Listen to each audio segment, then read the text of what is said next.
बिस्मिल्लाहिर्रहमानिर्रहीम। अस्सलाम वालेकुम स्टूडेंट्स। डिस्क्रीट मैथमेटिक्स की वीडियो लेक्चर सीरीज के सिलसिले में आज हम जिस टॉपिक के ऊपर बात करने के लिए जा रहे हैं वो है सीक्वेंसेस।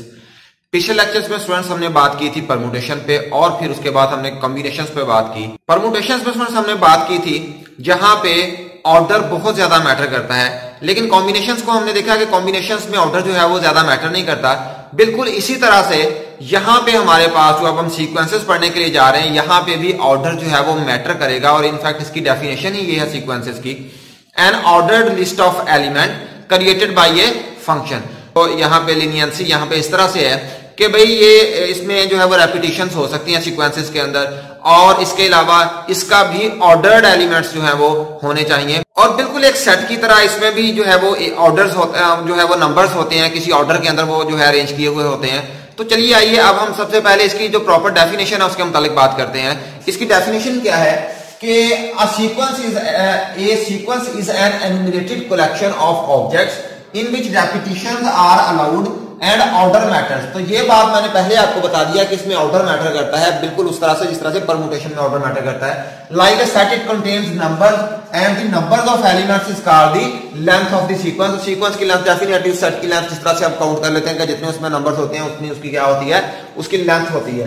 तो इसके बाद इसकी इन अदर वर्ड्स हम इसे इस तरह से भी कह सकते हैं N ordered list of elements created by a function. तो ये फंक्शन क्या होगा स्टूडेंट्स, ये जब हम सीक्वेंस को बनाने के लिए जाएंगे तो डेफिनेटली हमें इसे इवेल्युएट करना पड़ेगा, हमें वो फंक्शन जो है वो ड्राइव करना पड़ेगा कि ये जो सीक्वेंस बन रही है इसका क्या फंक्शन है, किस फंक्शन के तहत जो है ये हमारे पास सीक्वेंस में जो नंबर्स आ रहे हैं। Mapping the integers to a set S. तो जाहिर सी बात है एक सेट की तरह से जब भी हम सीक्वेंसेस को लिखेंगे स्टूडेंट्स तो इस तरह से सेट के अंदर जो है वो उन एलिमेंट्स को लिखा जाएगा। तो इसकी नोटेशन जो है वो किस तरह से होगी, ए सब एन, ये बेसिकली सबस्क्रिप्ट है स्टूडेंट्स। ये ए जो है इसका ये सबस्क्रिप्ट क्या है, एन है। It represents the nth term. तो जो हमारे पास कोई भी सीक्वेंस बनेगी जो हम सेट में लिखेंगे तो एक ये वाला नंबर हो गया, ये वाला हो गया, और एंड पे जो हमारे पास आएगा वो कौन सी होगी, nth टर्म होगी, उसकी लास्ट टर्म हम जिससे ड्राइव करने के लिए जा रहे हैं। For example if a of n is equal to 2n then a of n जो है वो हमने फाइंड आउट करना है। तो यहाँ पे हम देख लेते हैं कि फॉर एग्जांपल लेट्स अज्यूम हमारे पास n, सबसे पहले हमारे पास फ्रेंड्स क्या है, यहाँ पे है 0।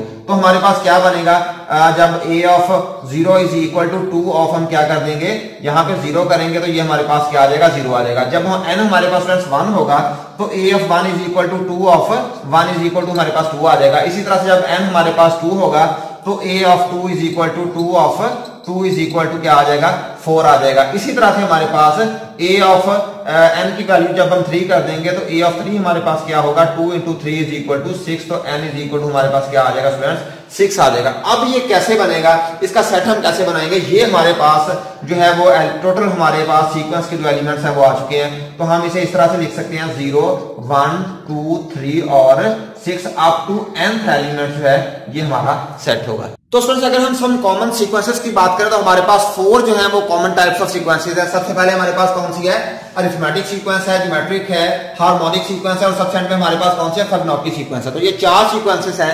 आज के लेक्चर में स्टूडेंट्स हम बात करने के लिए जा रहे हैं सबसे पहले अरिथमेटिक सीक्वेंस के ऊपर और उसके बाद ज्योमेट्रिक सीक्वेंस के ऊपर। तो अरिथमेटिक सीक्वेंस को एक्सप्लोर करते हैं कि अरिथमेटिक सीक्वेंस जो है वो क्या होती है।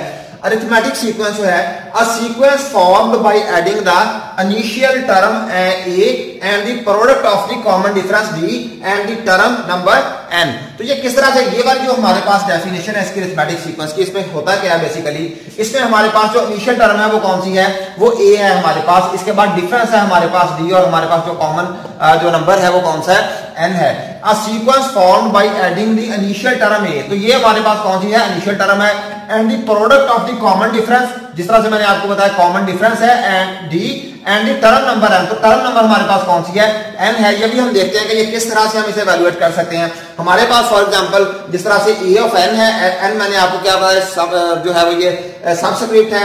a जो हमारे पास इनिशियल टर्म सबसे पहले आ जाएगी, उसके बाद a प्लस d जो है वो डिफरेंस के साथ हम उसे इनिशियल टर्म को ऐड करेंगे, उसके बाद इनिशियल टर्म के साथ स्टूडेंट्स हम डिफरेंस के साथ जो हमारे पास n की जो भी वैल्यू है, फॉर एग्जांपल 2 है, 3 है, 4 है, जिस तरह से वो स्टूडेंट्स मल्टीप्लाई हो रहा है उस तरह से हम उसे ले लेंगे टर्म को। n नंबर जो है हमारे पास, यहाँ पे n 2 है, यहाँ पे 3 है, अब 2 हमारे पास कौन सा नंबर है, n नंबर है। तो ये इसी सीक्वेंस में जो है ये इवैल्यूएट हो रहा है a प्लस d n की सूरत में। इसकी हम एक कॉमन एग्जांपल देखते हैं। कॉमन एग्जांपल हमारे पास क्या है, एग्जांपल नंबर 1 की अगर बात करें, if a is equal to 5 d is equal to 2, तो यहाँ पे हमारे पास ये a इज इक्वल टू 5 कैसे, ये इनिशियल टर्म है और डिफरेंस हमारे पास क्या है, 2 है। अब हमने n फाइंड आउट करना है कि n हमारे पास क्या हो सकता है। अगर हम इसी फार्मूला के मुताबिक चले, for example a of n is equal to a plus dn, तो यहां पे इनिशियल टर्म हम क्या लिख लेंगे 5, a हमारे पास 5 है, d हमारे पास स्टूडेंट्स जो है वो क्या है 2 है। अब ये हमारे पास जो है 5 में हम अगर फॉर एग्जांपल यहां पे मैं क्या ले लेता हूं, सबसे पहले मैं 0 ले लेता हूं वैल्यू, तो मेरे पास ये क्या आ जाएगा, ये 5 ही आ जाएगा। इसके बाद नेक्स्ट मैं 5 प्लस 2 यहां पे 1 ले लेता हूं, तो ये मेरे पास क्या आएगा 7 आ जाएगा। इसी तरह से मैं नेक्स्ट 5 प्लस 2 में यहां पे 2 ले लेता हूं, तो मेरे पास क्या आएगा 2 मल्टीप्लाई बाय 2 और ये 4 हो जाएगा, 4 प्लस 5 क्या मेरे पास आ जाएगा 9 आ जाएगा। इसी तरह से मैं नेक्स्ट 5, तो यहां पे 2 में यहां पे मैं क्या वैल्यू ले लेता हूं 5 प्लस 2 में यहां पे n की वैल्यू 3 ले लेता हूं, तो मेरे पास क्या आएगा 3 मल्टीप्लाई बाय 2 6 हो जाएगा, 6 प्लस 5 मेरे पास 11 हो जाएगा। तो ये मेरे पास सीक्वेंस क्या आ रही है, सीक्वेंस जो है वो मेरे पास यहां पे आ रही है 5, 7, 9, 11 अप टू स्टूडेंट्स, ये मेरे पास क्या आ जाएगा n आ जाएगा। तो ये मेरे पास जो है ये सेट आ रहा है, सीक्वेंस मेरे पास जो है ये आ गई है। अब हम दूसरे एग्जांपल की तरफ जाते हैं। दूसरे एग्जांपल मेरे पास क्या है, find a and d for the sequence 7, 4, 1, -2, -5 up to so on. तो यहाँ पे फ्रेंड्स ना तो मेरे पास ए दिया गया है और ना ही मेरे पास यहाँ पे डी की वैल्यू है, जिस तरह से मेरे पिछली एग्जांपल थी। यहाँ पे मेरे पास 5 भी दिया हुआ है, यानी कि ए इनिशियल वैल्यू भी दी हुई है और डिफरेंस भी दिया हुआ है, कितने का था 2 का था। तो यहाँ पे मेरे पास ना तो इनिशियल टर्म दी हुई है और ना ही मेरे पास डिफरेंस दिया हुआ है। तो इनिशियल टर्म मेरी क्या होगी, जो पहली मेरे पास वैल्यू है वो कौन सी मेरी इनिशियल टर्म होगी, तो यानी कि यहाँ पे ए मेरे पास जो है स्टूडेंट्स वो क्या होगा, वो 7 होगा। अब मेरे पास मैंने इसका डिफरेंस मालूम करा, डिफरेंस कैसे है 4 - 7, जो अगली टर्म होगी मैं उसमें से पिछली को टर्म को माइनस कर दूंगा, 4 में से -7 किया तो मेरे पास क्या वैल्यू आ गई स्टूडेंट्स -3 वैल्यू आई।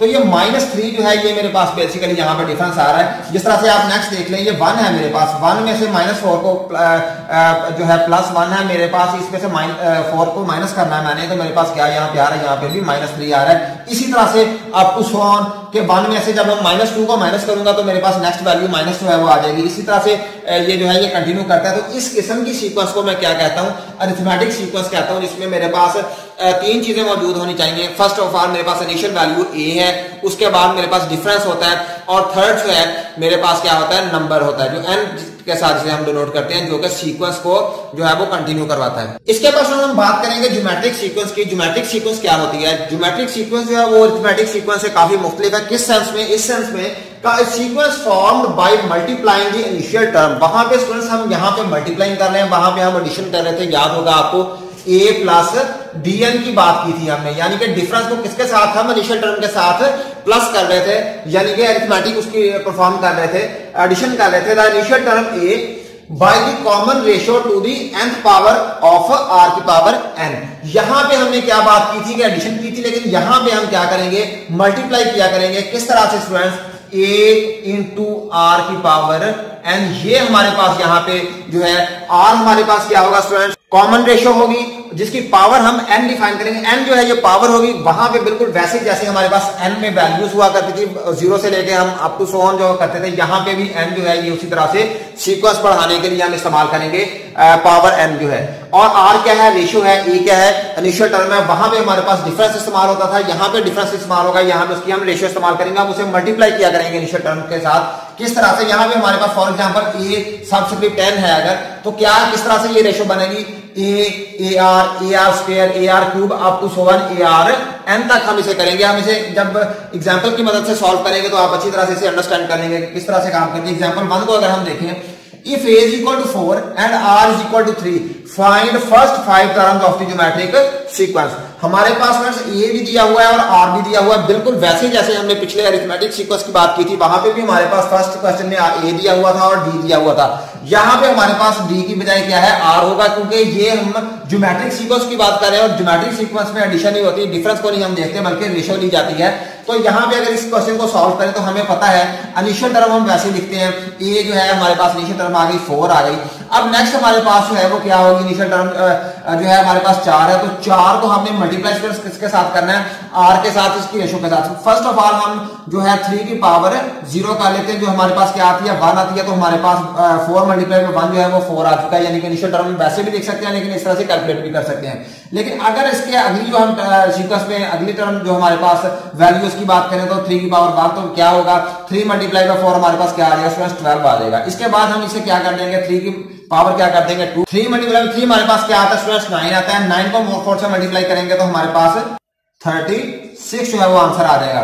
इसके बाद हम इसे क्या कर देंगे 3 कर देंगे, जब 3 करेंगे तो 3 मल्टीप्लाई बाय 3 मेरे पास क्या आ जाएगा, ये मेरे पास आ जाएगा 27 मल्टीप्लाई बाय 4 मेरे पास क्या आ जाएगा 108 and up to so students जहां तक हम लेके जाना चाहते हैं वहां तक हम इसकी वैल्यू को ले जा सकते हैं। इसी तरह से स्टूडेंट्स मेरे पास एग्जांपल नंबर 2 है। एग्जांपल नंबर 2 जो है find a and r for a subscript 10 is equal to 3, 3/2, 3/4, 3/8 and up to so on. तो ये वाली जो एग्जांपल है ये बिल्कुल रिजेम्बलेंस है पिछले एग्जांपल के साथ जो हमने अरिथमेटिक डिफरेंस जो है वो अरिथमेटिक सीक्वेंस में बात की थी सेकंड एग्जांपल में।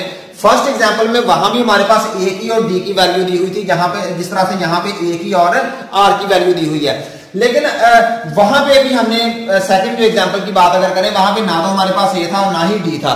यहां पे भी हमारे पास सेकंड एग्जांपल जो है यहाँ पे ना तो हमारे पास ए है और ना हमारे पास आर है। तो हम कैसे फाइंड आउट करेंगे ए को और आर को, तो मैं यहाँ पे इसे मैं जो है वो यहाँ से इरेज करता हूँ। यहाँ पे हम सेकंड एग्जांपल को कर लेते हैं। सेकंड एग्जांपल की अगर बात करें तो हमारे पास ए जो होती है बेसिकली इनिशियल वैल्यू होती है, हम क्या करते हैं ए इज इक्वल टू यहाँ पे 3 लिख लेंगे। अब यहाँ पे आर की वैल्यू हमें मतलूब है, आर को हमने मालूम करना है। अगर हम रिकॉल करें पिछली एग्जांपल को अरिथमेटिक की तो हमने डिफरेंस मालूम किया था। बेसिकली ए हमारे पास वहां पे भी इनिशियल टर्म होती थी, यहाँ पे भी ए इनिशियल टर्म ही है। वहां पे डिफरेंस कैसे मालूम करते थे, हम जो अगली टर्म है उसमें से पिछली टर्म को माइनस कर देते 3/2 -3 फॉर एग्जांपल। अगर डिफरेंस डी मालूम करना तो हम इस तरह से मालूम करते थे पिछली अगर अरिथमेटिक के सीक्वेंस की बात करें। लेकिन यहाँ पे हम डिफरेंस नहीं मालूम किया करेंगे, माइनस नहीं किया करेंगे अगली टर्म में से पिछली टर्म को, बल्कि डिवाइड किया करेंगे। यानी कि 3 जो है हमारे पास टर्म कौन सी है 3/2 डिवाइड बाई 3, यानी कि इसमें से इसको डिवाइड करेंगे तो डेफिनेटली हमारे पास क्या आ जाएगा आर की वैल्यू आ जाएगी। तो हम ये 3/2/3 जो है इसे इस तरह से भी लिख सकते हैं 3/2 मल्टीप्लाई बाई 1/3, इस तरह से भी इसे लिखा जा सकता है। अब ये 3 जो है 3 के साथ गया और हमारे पास वैल्यू क्या आ गई 1/2। अब हमारे पास आर की वैल्यू यहाँ पे स्टूडेंट्स क्या आ चुकी है 1/2। तो यहाँ पे भी बिल्कुल वैसे ही है। अगर हम बात करें 3 यहाँ पे ए हमारे पास 3 है और मल्टीप्लाई बाई हम किस तरह से इसकी वैल्यू हम मालूम करते हैं, आर की पावर n जो है हमारे पास, आर हमारे पास इनिशियली हम क्या है हमारे पास है 1/2 है जो हमने आर की निकाला है। इसकी वैल्यू इनिशियली हम 0 कर लेते हैं 1 आ जाएगी, तो हमारे पास सिंपली ए हमारे पास 3 है तो वैल्यू क्या आ जाएगी, आंसर क्या आ जाएगा 3 आ जाएगा। लेकिन अगर मेरे पास 3 है यहाँ पे 3 मल्टीप्लाई बाई यहाँ पे मेरे पास 3 था इसलिए मैंने यहाँ पे इस 3 आंसर आ गया है। 3 मल्टीप्लाई बाई 1/2 की पावर जब मैं 1 करूंगा तो डेफिनेटली मेरे पास क्या आ जाएगा 3/2 आ जाएगा। तो देखें यहाँ पे 3/2 है। अब अगर मैं यहाँ पे 3 मल्टीप्लाई बाई 1/2 की पावर क्या कर दूं 2 कर दूं तो ये मेरे पास आएगा इस तरह से, इसे मैं इवैल्यूएट कर सकूंगा 3 मल्टीप्लाई बाई 1/4, तो ये मेरे पास क्या आ जाएगा 3/4 आ जाएगा। तो देखें यहाँ पे 3/4 है। इसी तरह से सो ऑन ये जो है ये सीक्वेंस जो है ये कंटिन्यू करेगी। तो स्टूडेंट्स मैं उम्मीद करता हूं कि आप लोगों ने सीक्वेंसेस को भी अच्छी तरह से समझ लिया होगा, अंडरस्टैंड कर लिया होगा, और इसकी एग्जांपल्स जो है जिसमें हमने अरिथमेटिक की 2 एग्जांपल्स की हैं और ज्योमेट्रिक सीक्वेंस जो है इनकी भी एग्जांपल्स की हैं, आपने इन्हें अच्छी तरह से अंडरस्टैंड कर लिया होगा। इंशाअल्लाह नेक्स्ट लेक्चर में किसी और टॉपिक के साथ हाजिर होंगे, तब तक के लिए अल्लाह हाफिज।